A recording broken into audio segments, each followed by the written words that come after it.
अस्सलामुअलैकुम। Horror stories के एक न्यू एपिसोड के साथ मैं हूं मजहर मलिक।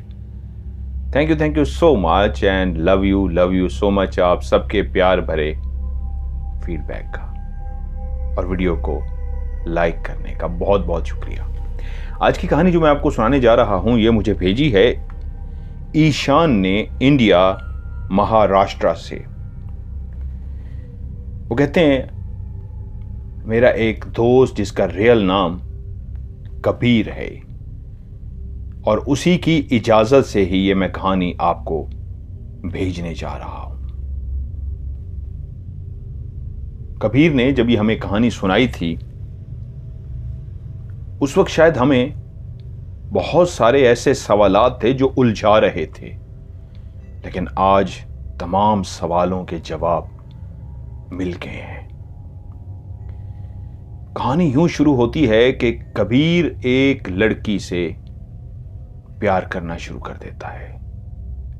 कबीर एक इंतहाई शर्मीला सा लड़का था, ऐसा जो अपने दिल की बात किसी को भी नहीं बता सकता था। यहां तक कि वो लड़की जो उसकी दिल में जगह कर गई थी, जिससे वो शदीद प्यार करने लगा था, वो उससे भी कुछ नहीं कह सकता था। हम दोस्त अक्सर उससे पूछते, यार हमें तो बता दे वो लड़की कौन है। वो मुस्कुरा पड़ता, उसके चेहरे पे एक ऐसी रौनक सी आती, हम उसकी आंखें पढ़ लेते कि वो किसी की मोहब्बत में गिरफ्तार हो चुका है, लेकिन हंस के कहता नहीं, कोई भी नहीं है। लेकिन जब वो रात को अपने बिस्तर पर सोने के लिए लेटता तो उसी लड़की के ऐसे ख्वाब देखता कि उसका शर्मीलापन उसके आड़े आ जाता, वो इजहार नहीं कर सकता था। लेकिन एक दोस्त को उसने इतना कहा था कि मैं जिससे शदीद प्यार करता हूं, शायद मैं कभी भी उसको कह नहीं सकूंगा, उसको कभी पा भी नहीं सकूंगा। जब वो ये जानती ही नहीं होगी मेरे प्यार के बारे में तो कैसे मुझसे बात करेगी। दोस्तों ने उसको काफी समझाया कि यार इसमें ऐसी कोई बात नहीं, जो भी है हमें बता दो, हम जाके उसके रिक्वेस्ट करते हैं, हम उससे बात करते हैं, कौन है क्या है। लेकिन उसने किसी को भी नहीं बताया। लेकिन उसकी मोहब्बत, उसका जुनून, उसकी दीवानगी बढ़ती गई कि वो फैसला कर चुका था कि उस लड़की को हर सूरत में हासिल करेगा। उसको एक दोस्त ने मशवरा दिया कि फलां जगह पे एक बाबा जी है, एक जादूगर है, काले इल्म वाला है, उसके पास जो भी जाता है वो सबके काम कर देता है। अगर तू उसके पास जा, वो पैसे जरूर लेता है लेकिन तेरा काम हो जाएगा, वो लड़की खुद ब खुद तेरे पास आ जाएगी, तुझे इजहार मोहब्बत भी नहीं करना पड़ेगा और जो तू चाहता है वो हो जाएगा। तो वो जोश से बोला, क्या वो मेरी बीवी बन सकेगी, क्या मैं उससे शादी कर सकूंगा। उसने कहा, हाँ, अगर तू उस बाबे के पास जाए तो वो ये तेरा काम कर सकता है। कबीर ने किसी को बताए बगैर वो उस बाबा के पास पहुंच गया। बाबा ने कबीर की आंखों में उस मोहब्बत को, उस इश्क को, दीवानगी को पढ़ लिया और उससे बोला, बोल क्या चाहता है। उसने शर्माते हुए हाले दिल कह दिया कि मैं उससे शदीद प्यार करता हूं, मैं उससे शादी करना चाहता हूं, मुझे उसको पाना है किसी भी तरीके। तो उस बाबे ने कहा, तू उसको पा सकता है, लेकिन उसके लिए तुझे एक चिल्ला करना पड़ेगा कब्रिस्तान में जाके। क्या तू कर लेगा। वो एकदम से घबरा गया। तो बाबा बोला, अगर तू घबराएगा तो फिर याद रख, तू कभी भी उसको हासिल नहीं कर सकता, लेकिन अगर मेरी बताई हुई बातों पे अमल करता रहा तो तू ऐसा कुछ कर गुजरेगा, वो खुद ब खुद चल के आएगी, तेरे कदमों में गिर जाएगी और तुझसे खुद इजहार मोहब्बत करेगी।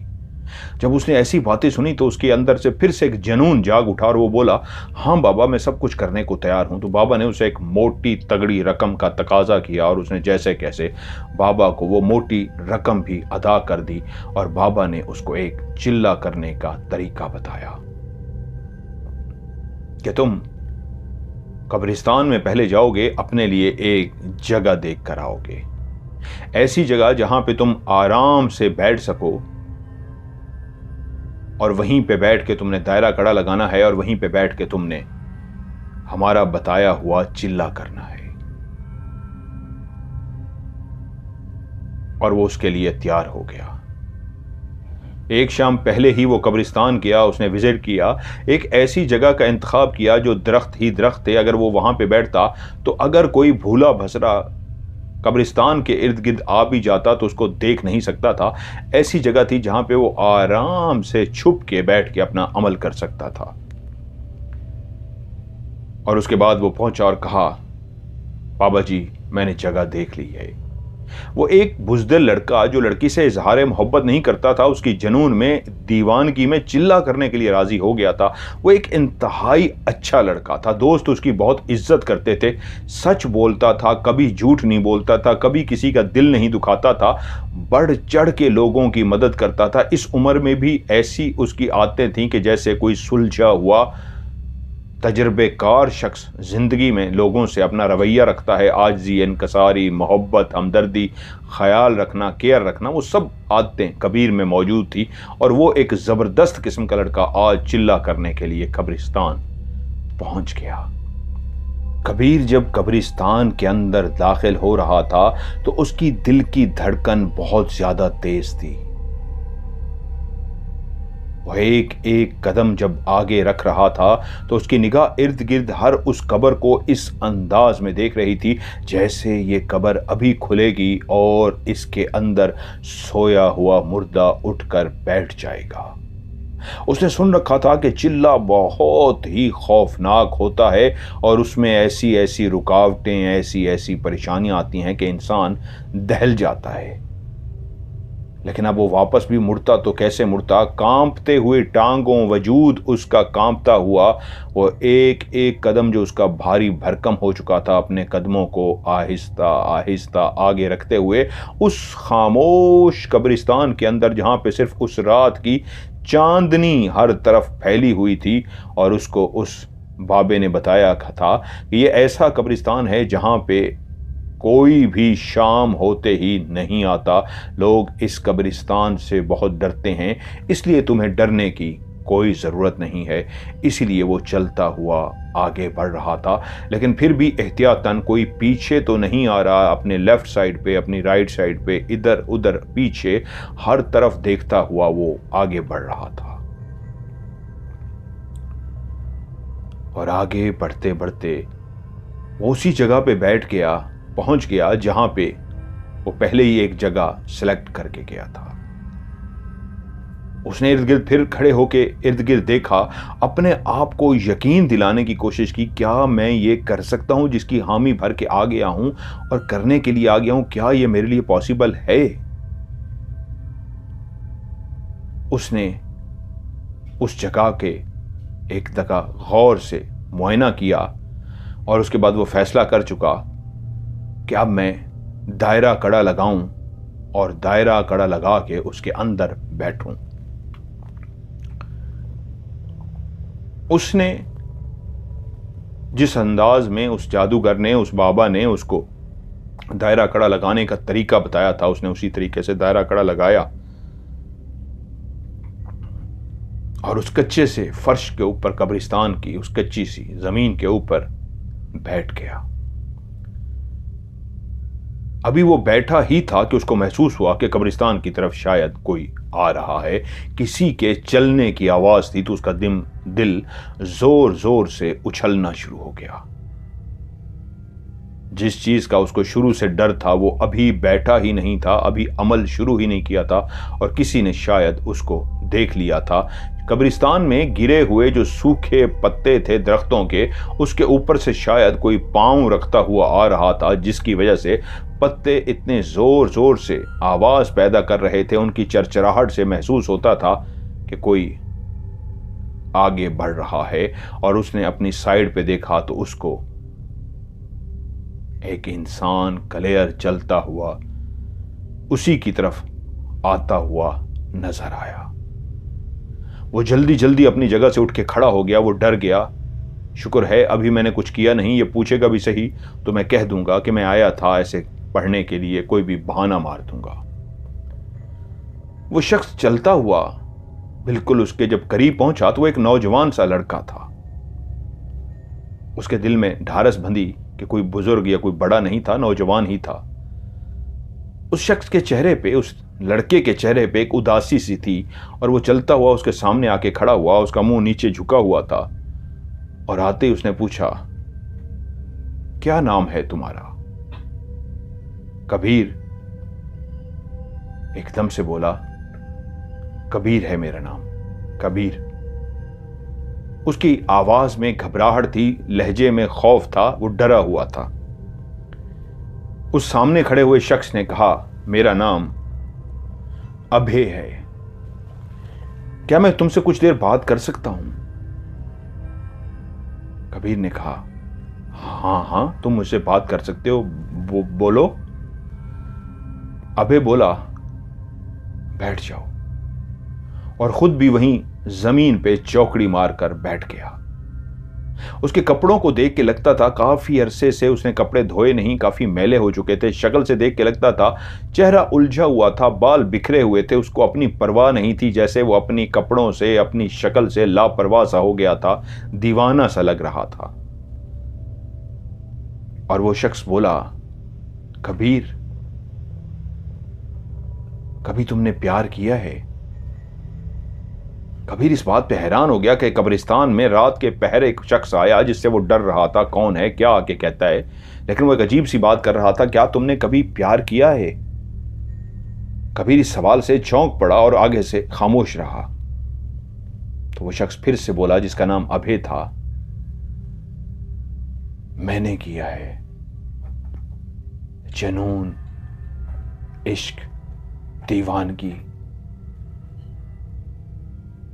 तुम्हें क्या पता इश्क क्या होता है, दीवानगी क्या होती है, जुनून क्या होता है।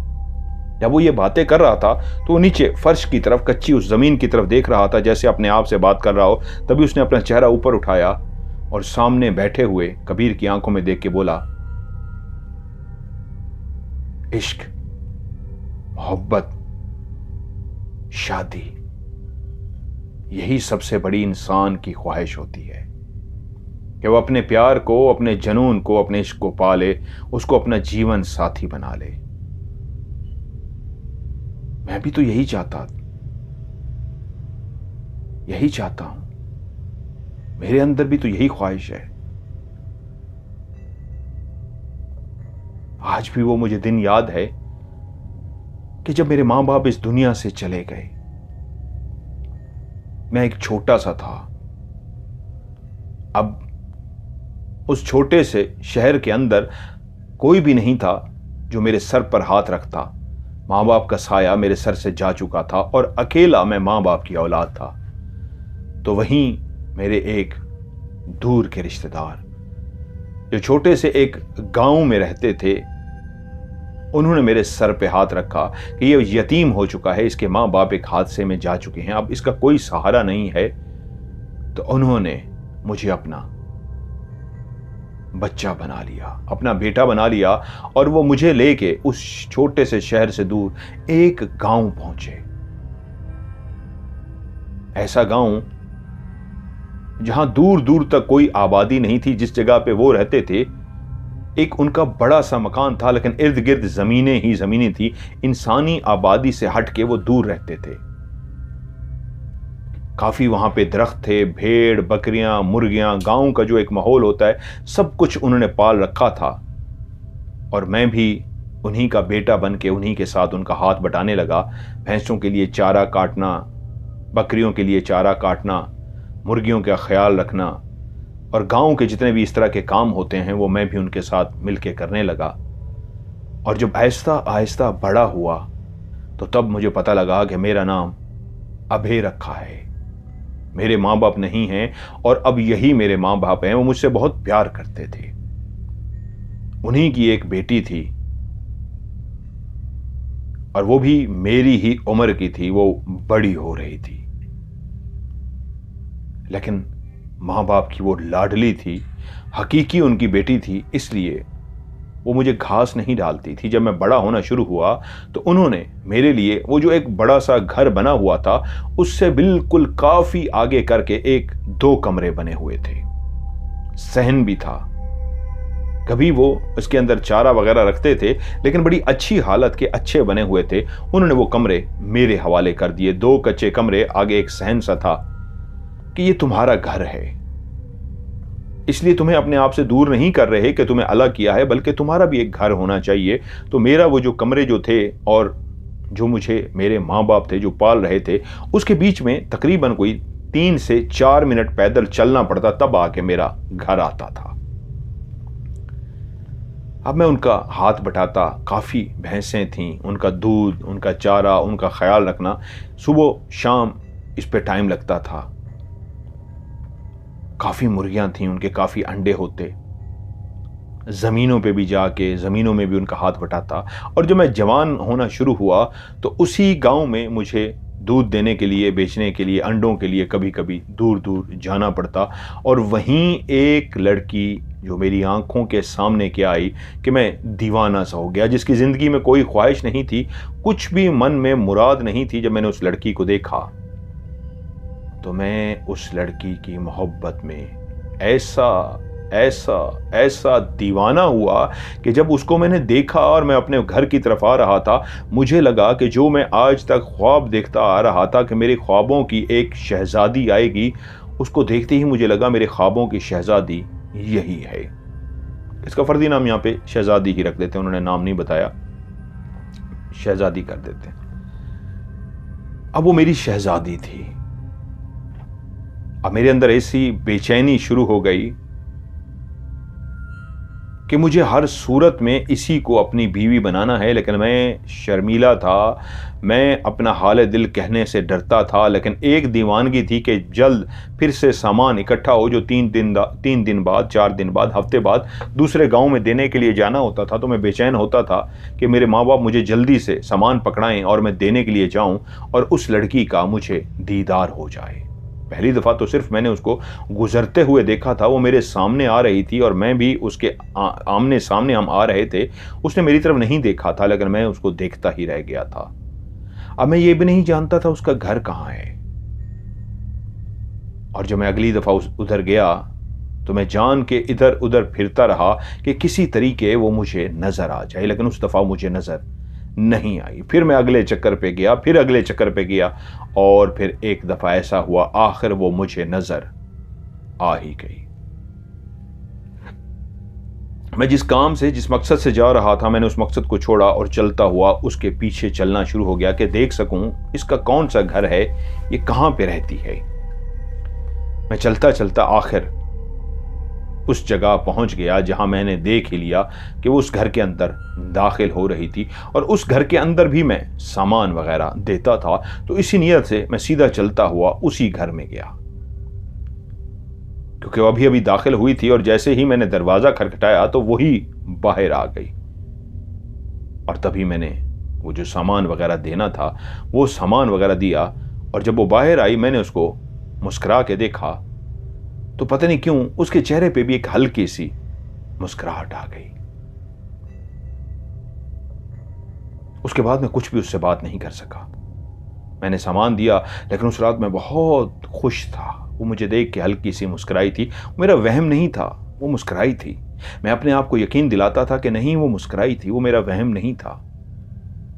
और मैं यूं इंतजार में था कि फिर मैं कभी उसको देख सकूं। अब ये सिलसिला इस तरह शुरू हो गया कि अक्सर उसका मेरा आमना सामना होता। एक टाइमिंग जो मैं उसकी देख चुका था, वो कब आती है, कहाँ से आती है, हर चीज़ उसकी मैं देखना शुरू हो गया था। घर, बकरियां, भेड़, गाय, उनका ध्यान जो था वो बहुत कम रख रहा था। मेरे वालिदैन मुझे कह भी रहे थे, आजकल तुम्हारा ध्यान कहाँ पे है। बस मुझे तो एक जल्दी होती, जल्दी से वहाँ पहुँचूँ और उसको देख सकूँ, वो कहाँ है, वो क्या कर रही है, कब आएगी। और इस तरह मुझे आहिस्ता आहिस्ता सारा कुछ पता लग गया। वो कब आती है, कहाँ जाती है, क्या करती है, मुझे सब पता लग गया।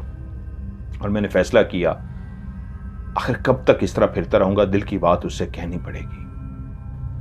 और एक दिन जब मैंने देखा वो एक ऐसे रास्ते से आ रही है जहां कोई भी नहीं है, तो मैं चलता हुआ बिल्कुल उसके सामने पहुंच गया।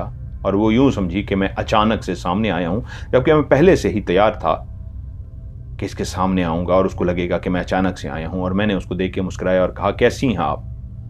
तो वो भी मुस्कुराई, जानती थी कि हमारे घर सामान देने आता है। तो बोली, मैं ठीक हूं, आप कैसे हैं। तभी मैंने उस दिन उसको बताया, मेरा नाम अभय है, मुझे आपसे कुछ कहना है। मैं बहुत कांप रहा था, मेरी आवाज़ में बिल्कुल ऐसे खौफ था जैसे तुम्हारी आवाज़ में अभी खौफ था मुझे देख के।